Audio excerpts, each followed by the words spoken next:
Syekhuna Khalil Bangkalan mendapatkan kritik usai melaksanakan sholat maghrib. Kritik itu datang dari seorang tamu keturunan Arab yang juga ikut menjadi makmum di sholat tadi. Syekh, bacaan Arab antum kurang fasih, Syekh. Bacaan Al-Fatihah antum kurang fasih. Mendengarkan kritikan itu, Syekhuna Khalil senyumin aja. Tibalah waktu sholat isya. Syekhuna mempersilahkan orang itu untuk terlebih dulu mengambil air wudhu. Orang itu ketika akan berwudhu terperanjat karena tiba-tiba ia dihampiri oleh seekor macan tutul. Terang saja hal ini membuat seluruh santri gaduh. Di tengah kondisi itu, orang Arab tersebut memberanikan diri, membaca doa, kemudian mengusir macan tersebut dengan menggunakan bahasa Arab yang fasih. Bukannya pergi, macan tutul itu justru semakin tajam menatap dia, bersiap untuk menerkam. Mendengar kegaduhan itu, Syekhuna Khalil kemudian keluar dan melihat situasinya.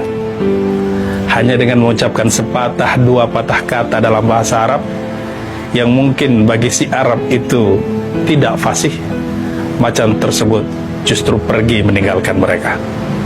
Dari situlah orang tersebut paham bahwa Syekhuna Khalil bukan manusia biasa, ia seorang kekasih Allah, ia seorang wali Allah. Dan dari situ juga ia mengerti bahwa ukuran kedalaman pengetahuan seseorang bukan pada kefasihannya dalam menyampaikan, tetapi dilihat dari seberapa ia mengamalkannya. Kita seringkali masih menduga bahwa pemahaman seseorang dilihat dari tingkat kefasihannya dalam berbicara. Padahal tidak selalu demikian. Justru orang yang pandai berbicara lah yang paling mungkin mengelak ketika sesuatu itu tidak sesuai dengan yang direncanakan. Orang yang pandai berbicara lah yang paling mungkin menjadi orang munafik. Dalam Islam kita mengenal ada 3 tanda-tanda orang munafik. Pertama, idza haddatsa kadzaba. Jika ia berbicara, ia berbohong. Ukuran bohong paling mudah dilihat ialah pada apa yang disampaikan. Apakah pernyataannya itu sejalan dengan kenyataan atau dengan pernyataannya yang lain? Kalau ia sejalan, maka ia kemungkinan jujur. Tetapi jika tidak sejalan, apalagi bahkan bertentangan sebaliknya dari yang disampaikan sebelumnya, satunya adalah berbohong. Apalagi saat ini, kebohongan sangat mudah ditelusuri dengan adanya jejak digital. Yang kedua, wa idza wa'ada akhlafa. Apabila ia berjanji, ia ingkar. Tapi bukankah orang ini sudah banyak melakukan hal-hal besar lainnya? Sederhananya seperti ini.